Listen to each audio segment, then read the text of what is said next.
नमस्कार साथियों, आपका अपना चैनल नॉलेज वीसीएम में आपका एक बार फिर स्वागत है। साथियों, आज की वीडियो में हम बात करने जा रहे हैं कि रिमीडियल ऐप यानी कि CG coaching infection app mission LOC coaching infection app को किस प्रकार से आप अपने मोबाइल पर इंस्टॉल करके उसमें आप पंजीकृत होने के बाद आप इन्फेक्शन कर सकते हैं, निरीक्षण कर सकते हैं। तो चलिए वीडियो में शुरू करते हैं। उसके लिए साथियों सबसे पहले आपको प्ले स्टोर में चले जाना है और प्ले स्टोर में यह जो ऐप है आपको आसानी से मिल जाएगा। यदि किसी प्रकार की आपको दिक्कत होती है तो इसका जो लिंक है आपको वीडियो के डिस्क्रिप्शन बॉक्स में मिल जाएगा, वहां पे क्लिक करके आप सीधे इस ऐप को डाउनलोड कर पाएंगे। तो जैसे कि आपके सामने स्क्रीन पर दिखाई पड़ रहा है, हम इस ऐप के लिंक पे क्लिक करते हैं। क्लिक करने पर इस तरह से इंटरफेस दिखाई पड़ जाता है और इस तरह से देखिए गूगल प्ले में आपका यह जो ऐप है ओपन हो गया है। तो आपको गूगल प्ले स्टोर में जाकर के आपको सीजी कोचिंग इन्फेक्शन आपको टाइप करके सर्च कर लेनी है। सर्च करने पर आपके सामने कुछ इस तरह से इंटरफेस दिखाई पड़ेगा।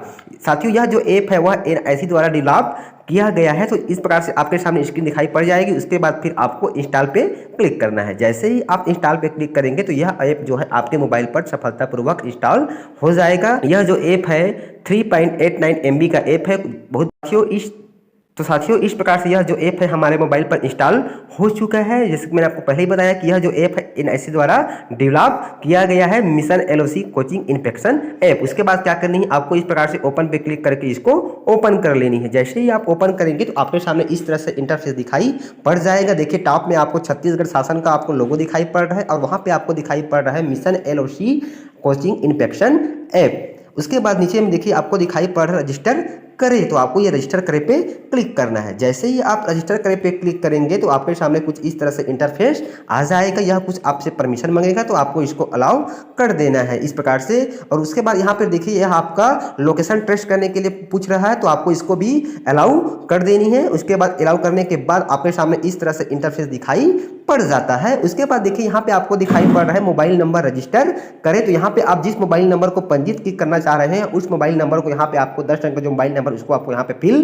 कर लेना है। यहाँ पे आपका जो देश है वह पहले से ऑटोमेटिक सिलेक्ट है, तो यहाँ पे आपको 10 अंकों का मोबाइल नंबर फिल करने के बाद ओटीपी प्राप्त करें पे क्लिक करना है। तो इस तरह से मोबाइल नंबर फिल करने के बाद जैसे ही हम ओटीपी प्राप्त करें पे क्लिक करते हैं तो यहाँ पे आपके सामने स्क्रीन पर दिखाई पड़ता है कि ओटीपी सफलतापूर्वक दिए गए मोबाइल नंबर पर भेज दिया गया है। फिर आपको ये ओके पे क्लिक कर देना है। उसके बाद जो आपके पंजीकृत मोबाइल नंबर पर जो 4 डिजिट का ओटीपी आया, इस प्रकार देखिए आपको स्क्रीन पर दिखाई पड़ रहा है टॉप में, उस ओटीपी को यहाँ पे आपको फिल कर देनी है। तो इस प्रकार से ओटीपी फिल करने के बाद फिर आपको ये रजिस्टर करें पे क्लिक कर देना है। जैसे ही आप रजिस्टर करें पे क्लिक करेंगे तो आपका जो ओटीपी है वह सफलतापूर्वक वेरीफाई हो जाएगा और इस प्रकार से आपके सामने स्क्रीन दिखाई पड़ेगा कि चयनित एप्लीकेशन सफलतापूर्वक रजिस्टर्ड किया गया। फिर आपको ओके पे क्लिक कर देना है। जैसे ही आप ओके पे क्लिक करेंगे तो आपके सामने इस तरह से इंटरफेस दिखाई पड़ जाएगा। यहाँ पर देखिए आपको उपचारात्मक शिक्षण की लिस्ट आपको दिखाई पड़ रहा है। यहाँ पे आपको उपचारात्मककर्ता का नाम और दिनांक आपको दिखाई पड़ेगा, जिस दिनांक को आप निरीक्षण कर रहे हैं, इन्फेक्शन कर रहे हैं। उसके बाद देखिए यहाँ पर दिखाई पड़ रहा है यू डाइस कोड प्रविष्ट करें। तो जिस विद्यालय का आप इन्फेक्शन करना चाह रहे हैं उपचारात्मक शिक्षण के पर्पस में, तो उस विद्यालय के यहाँ पे आपको डाइस कोड एंटर करना है। तो जैसे हम यहाँ पे डाइस कोड एंटर कर लेते हैं। इस प्रकार से डाइस कोड एंटर करने के बाद आपको जांचे पे क्लिक करना है। यदि आपको लगता है कि आप डाइस कोड फिल कर रहे थे और कुछ डिजिट में त्रुटि हो गई है तो हटाए पे क्लिक करके आप इसको रिमूव भी कर सकते हैं। उसके बाद नया डाइस कोड यहाँ पे फिल कर पाएंगे। तो इस प्रकार से डाइस कोड फिल करने के बाद जैसे ही आप जांचे पे क्लिक करते हैं तो आपके सामने इस प्रकार से उस डाइस कोड से संबंधित जानकारी आपके सामने नीचे डिस्प्ले हो जाती है। जिला का नाम, ब्लॉक का नाम, संकुल का नाम, यू डाइस कोड और शाला का नाम आपको इस तरह से दिखाई पड़ जाएगा। उसके बाद देखिए नीचे में आपको स्थिति यानी कि लोकेशन लेवल दिखाई पड़ रहा है, तो उसके ऊपर आपको क्लिक कर देनी है। जैसे ही क्लिक करेंगे तो यहाँ पर देखिए यदि आपके मोबाइल पर जीपीएस बंद रहेगा तो आपको जीपीएस चालू करने के लिए बोला जाएगा और यदि आपके मोबाइल पर जीपीएस लोकेशन ऑन रहेगा तो आपको चालू करने के लिए नहीं बोला जाएगा। चलिए हम जीपीएस ऑन कर लेते हैं।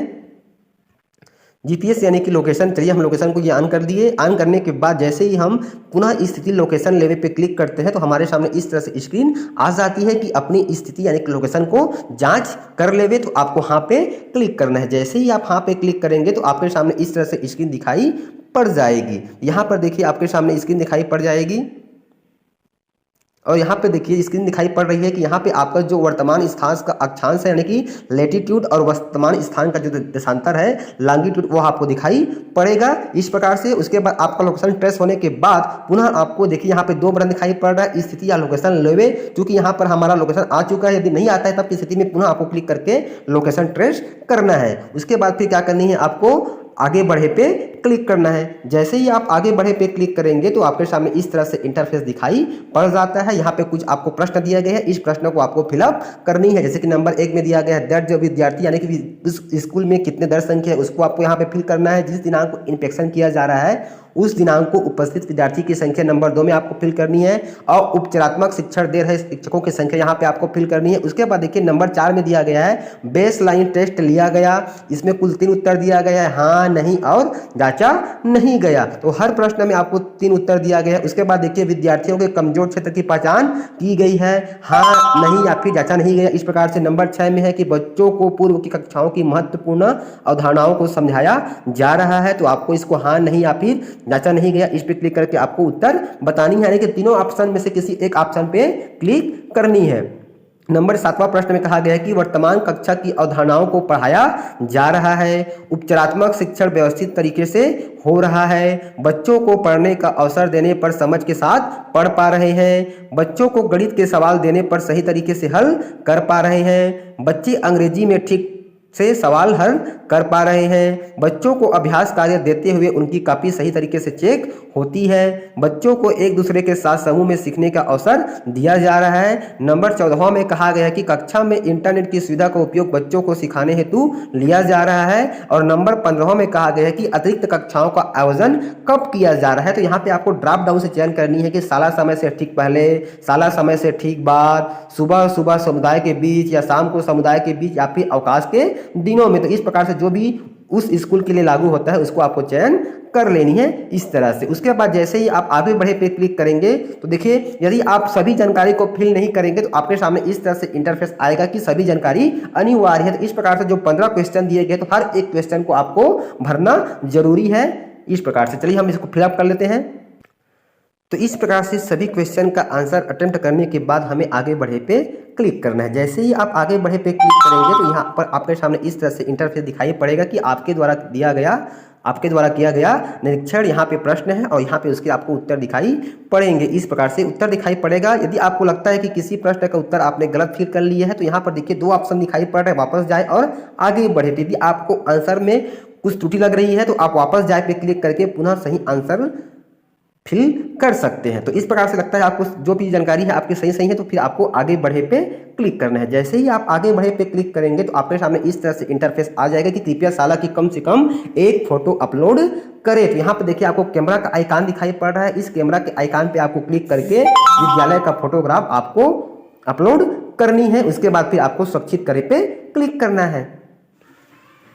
तो जैसे ही हम कैमरा पे ऑन पे क्लिक करते हैं तो हमारे सामने इस तरह से इंटरफेस आ जाएगा। उसके बाद फिर आपको ये फोटो पे क्लिक कर लेनी है और जो भी विद्यालय का फोटो है उसको आपको इस प्रकार से अपलोड कर देनी है। फोटो अपलोड करने के लिए आपको ये कैमरा के आइकॉन पे क्लिक करनी है। जैसे ही आप कैमरा के आइकॉन पे क्लिक करेंगे तो इस तरह से स्क्रीन आ जाएगी। फिर आपको फोटो पे क्लिक कर लेनी है। फोटो पे क्लिक करने के बाद जहाँ से आप फोटो अपलोड करना चाहते हैं उसके ऊपर इस प्रकार से आपको क्लिक करनी है। क्लिक करने के बाद फिर आपको जो स्कूल का फोटो है उसको आपको इस तरह से चयन कर लेनी है। उसके बाद यहाँ पे नीचे में ऑप्शन दिया गया है सुरक्षित करे पे आपको क्लिक करना है। चाहे तो आप 3 फोटोग्राफ अपलोड कर सकते हैं लेकिन 1 फोटोग्राफ अपलोड करना अनिवार्य है। उसके बाद फिर आपको सुरक्षित करे पे क्लिक करना है। जैसे ही आप सुरक्षित करे पे क्लिक करेंगे तो इस प्रकार से आपके सामने स्क्रीन आ जाएगी कि डाटा सफलतापूर्वक अपलोड किया गया। फिर आपको ओके पे क्लिक कर देना है। जैसे ही आप ओके पे क्लिक करेंगे तो आपके सामने इस तरह से इंटरफेस दिखाई पड़ जाएगा। अब यहाँ पर देखिए आपका निरीक्षण दिनांक दिखाई पड़ रहा है, साला का नाम दिखाई पड़ रहा है और देखे पे क्लिक करके आप उक्त जानकारी देख सकते हैं कि निरीक्षण की तिथि को जो भी प्रश्न थे उसका क्या क्या उत्तर फिलअप किया गया है। तो उम्मीद करता हूं साथियों आज का जो वीडियो है आपके लिए बहुत ही लाभदायक लगा होगा। तो फिर मिलते हैं साथियों इसी प्रकार की नई जानकारी नए वीडियो के साथ। तब तक के लिए साथियों जय जोहार, जय छत्तीसगढ़, जय हिंद।